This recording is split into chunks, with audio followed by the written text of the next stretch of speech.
Hello, good morning guys. I am Monica Sharma. Now we are discussing for 9th class and our topic is gravitation. आज हम science का 9th class का topic discuss करेंगे, that is gravitation. Looking at the point guys that हर वो चीज़ मैंने आपको पिछली video में भी समझाया था, science is a common thing. हमारी रेगुलर लाइफ के अंदर सुबह से लेकर शाम तक हम जो भी नेचुरल वर्क करते हैं वो सब हमारा साइंस से रिलेटेड है. आज का जो हम टॉपिक पढ़ने वाले हैं ग्रेविटेशन, और ये एक महान साइंटिस्ट की देन है. उन साइंटिस्ट का नाम है सर आइजैक न्यूटन. जी हाँ, न्यूटन फर्स्ट साइंटिस्ट थे जिन्होंने ग्रेविटेशन के बारे में सबसे पहले डिस्कस किया था, थ्योरी दी थी. ग्रेविटेशन को अगर समझना है, सिंपल सा पॉइंट आता है ग्रेविटी. What is gravity? देखिए, जो अर्थ है, earth is known as a universal magnet. Earth को क्या बोला जाता है? जो अर्थ है उसके पास एक ऐसी कैपेसिटी है, एक ऐसी पावर है, वो हर चीज़ को अपनी तरफ क्या करती है? अट्रैक्ट करती है. फॉर एग्जाम्पल, अगर हम किसी भी चीज़ को अगर ऊपर फेंकते हैं, लाइक बॉल, एनीथिंग, कुछ भी, तो वो वापस क्या करती है? अर्थ उसको अपनी तरफ अट्रैक्ट करती है. इस अट्रैक्ट करने की पावर को ही क्या बोला जाता है? ग्रेविटी. अब न्यूटन के पास ये आइडिया कैसे आया? How Newton discover it? ये वाला पॉइंट हमें समझने वाला है. एक बार इसकी थ्योरी बोली गई है कि Newton once upon a time Newton एक एप्पल के ट्री के नीचे बैठे हुए थे. सडनली एक एप्पल आके उनके ऊपर गिरा. तो न्यूटन ने ये सोचा कि ये एप्पल वापस नीचे ही आके क्यों गिरा, ये वापस ऊपर की तरफ क्यों नहीं गया. ये इसने सोचा और इसके थ्रू इसने ग्रेविटेशन का क्या अप्लाई किया, रूल किया. इन्होंने ये बताया कि अर्थ है, earth is known as universal magnet, और वो हर चीज़ को अपनी तरफ क्या करती है? अट्रैक्ट करती है. इस बेसिस पर आगे चल के हम इसके लॉ ऑफ मोशंस भी पढ़ेंगे. उसके बाद में हम इसने ग्रेविटी के रूल्स दिए थे वो भी हम डिस्कस करेंगे. Okay, so the first point is what is gravity. वो मैं आपको समझा चुकी हूँ, that attraction power of earth is known as gravity. अब उसके बाद मेरा फर्स्ट क्वेश्चन ये आता है कि अगर ग्रेविटी हर जगह अप्लाई होती है तो जो मिसाइल्स लॉन्च की जाती है, you know about the missiles, अगर उनको यहाँ से लॉन्च किया गया तो वो वापस नीचे की तरफ क्यों नहीं आती है? ये क्वेश्चन सोचने वाला है कि अगर हर चीज़ अर्थ है, हर चीज़ को अपनी तरफ अट्रैक्ट कर रही है, तो जो मिसाइल्स लॉन्च की गई है वो वापस अर्थ की तरफ क्यों नहीं आ रही है? इसका आंसर है escape velocity. Yes, this is known as escape velocity. अगर हिंदी में बोला जाए तो इसको बोला जाएगा पलायन वेग.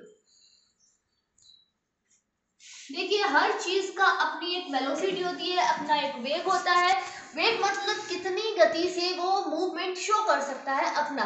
तो अगर कोई भी ऑब्जेक्ट, फॉर एग्जांपल ये हमारी एक अर्थ है, ओके, अब यहाँ से अगर किसी भी ऑब्जेक्ट को फेंका जाता है और अगर वो ऑब्जेक्ट उस एस्केप वेलोसिटी से ट्रेवल कर गया तो यहाँ पर इसका क्या रहेगा? ग्रेविटेशन फील्ड रहेगा. और उस वेलोसिटी के साथ अगर किसी ऑब्जेक्ट को फेंका गया तो वो ऑब्जेक्ट इस बाउंड्री एरिया को पार कर जाएगा और वापस अर्थ के ऊपर नहीं आएगा.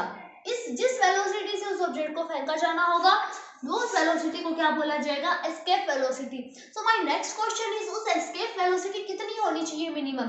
कितना उसकी वैल्यू होनी चाहिए, मतलब कितनी ज़्यादा उसकी वेलोसिटी हो, हम कितनी वेलोसिटी से किसी ऑब्जेक्ट को ऊपर फेंके कि वो वापस अर्थ की तरफ ना आए. उस वेलोसिटी की वैल्यू होती है 11.2 मीटर पर सेकंड. जी हाँ, अगर कोई ऑब्जेक्ट 11.2 मीटर पर सेकंड से ट्रैवल करके चला गया अर्थ से, तो वो वापस अर्थ के अंदर लौट के नहीं आएगा, वो उसके ग्रेविटी एरिया को क्या कर जाएगा? क्रॉस कर जाएगा.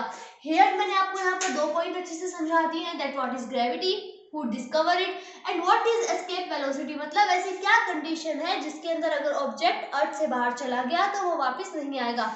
अब हमारा अगला क्वेश्चन आता है, what is the value of gravity. Gravity की वैल्यू कितनी होती है, इसका कांस्टेंट क्या होता है, इसे किस तरीके से शो किया जाता है, वो हम पढ़ेंगे हमारे यूनिवर्सल लॉ ऑफ ग्रेविटेशन के अंदर. जी हाँ, अब इसको समझने के लिए आपका पूरा का पूरा एक डेरिवेशन है, 9th क्लास, इसको एकदम ध्यान से देखिएगा.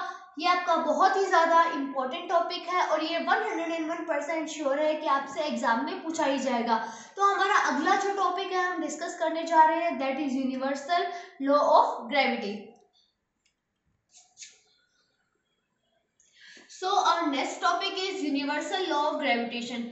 लिसन स्टूडेंट्स, यहाँ पर दो चीज़ें इंपॉर्टेंट है जो मैं आपको अगले टॉपिक के अंदर डिस्कस करूंगी जब मैं इसके आपको लॉ समझाऊंगी. बाकी के फर्स्ट ऑफ ऑल सिर्फ आपको ध्यान देने वाली दो चीज़ें यहाँ पर है. मैंने यहाँ पर दो अज्यूमिंग ऑब्जेक्ट्स लिए हैं, object A and object B. Newton का एक लॉ और था, every object, each and every object always attract each other. Gravitation को क्या बोला जा सकता है? It is like a attraction force. अगर हम लोग अर्थ के ऊपर खड़े हैं, दैट मीन्स अर्थ हमको क्या कर रही है? अट्रैक्ट कर रही है अपनी तरफ। तो ये दोनों ही ऑब्जेक्ट क्या कर रहे हैं? एक दूसरे को अट्रैक्ट कर रहे हैं, लेकिन दोनों के बीच में पर्टिकुलर डिस्टेंस मेंटेन है। ऑब्जेक्ट ए, ऑब्जेक्ट बी, इन दोनों के बीच की जो डिस्टेंस मेंटेन की गई है, दैट विल बी, हम इसको डिनोट कर लेंगे आर से। If you want to denote it with R, then it is fine. अगर आप इसको आर के बजाय डी से डिनोट करना चाहेंगे, कुछ बुक्स में आपको आर की जगह डी भी लिखा हुआ दिखेगा, वो भी कोई प्रॉब्लम की बात नहीं है। You can also denote with D.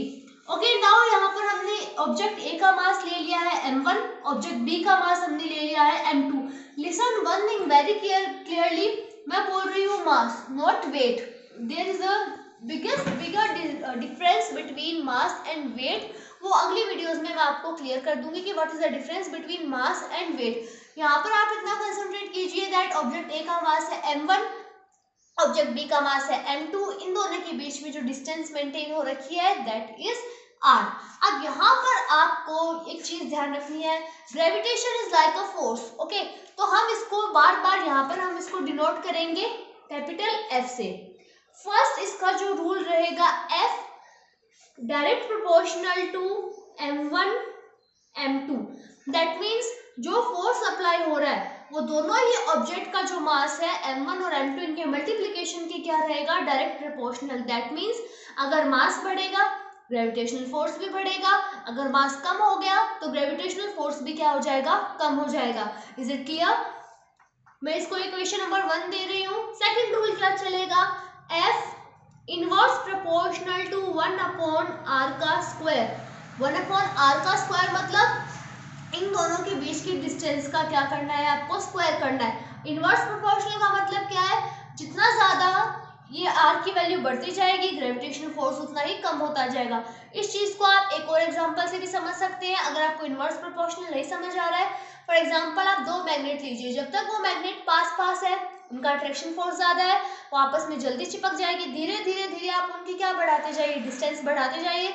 जितनी ज्यादा डिस्टेंस बढ़ती जाएगी, उनका अट्रैक्शन फोर्स क्या होता जाएगा? उतना ही कम होता जाएगा। तो इनके बीच की डिस्टेंस बढ़ेगी, फोर्स कम हो जाएगा। डिस्टेंस कम होगी तो फोर्स क्या रहेगा? ज्यादा।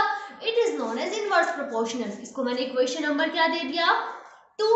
अब मैं क्या करूं? इन दोनों इक्वेशन को अगर मुझे कंबाइंड फॉर्म के अंदर लिखना है तो मैं इसको इस तरीके से लिख सकती हूँ, F m1 m2 अपॉन में r का स्क्वायर। अब एक चीज आप ध्यान से नोट कीजिएगा क्लास 9 की फिजिक्स के अंदर सिंपल सा रूल है, हम हमेशा ये जो साइन है, प्रोपोर्शनल का साइन हम लेकर नहीं चलते, हमें इस प्रोपोर्शनल के साइन को इज इक्वल्स टू में कन्वर्ट करना पड़ेगा। और जब भी हम इनवर्स इस साइन को जब हम इज इक्वल टू में कन्वर्ट करेंगे, हम यहाँ पर क्या लगाएंगे? कांस्टेंट। और हम किसकी बात कर रहे हैं? आपको नहीं पता लग रहा है कि हमें कांस्टेंट क्या लगाना है? हम किसकी बात कर रहे हैं? ग्रेविटेशन, ग्रेविटी की। तो हम यहाँ पर क्या अप्लाई करेंगे? G m1 m2 अपॉन में r स्क्वायर। और ये जो G है, it is known as universal law of gravity, universal constant of gravitation. ठीक है, और कांस्टेंट का मतलब क्या होता है? नियत, जिसका वैल्यू कभी भी चेंज नहीं होता है, जो हमेशा क्या रहता है? फिक्स रहता है। तो यहाँ तक आपको समझ आ गया। अब उसके बाद अगर आपसे ये पूछ लिया जाए कि how to find the value of G की, अगर आपको G की वैल्यू क्या फाइंड करोगे, कैसे फाइंड करोगे, तो सिंपल मैथमेटिकली इंडक्शन लगाइए आप। यहाँ पर G को आपको यही रखना है, या डिवाइड में इधर आके किस में हो जाएगा? मल्टीप्लीकेशन के अंदर। और m1 m2 किसके अंदर आ जाएंगे? डिवाइड के अंदर। It is known as universal law of gravitation. I hope this video will definitely helps you in your study. Next video में हम डिस्कस करेंगे relation between gravitation acceleration, other further topics of gravity. तब तक के लिए आप इन topics को रिवाइज कीजिए, ग्रेविटी को अच्छे से समझने की कोशिश कीजिए। Thank you so much.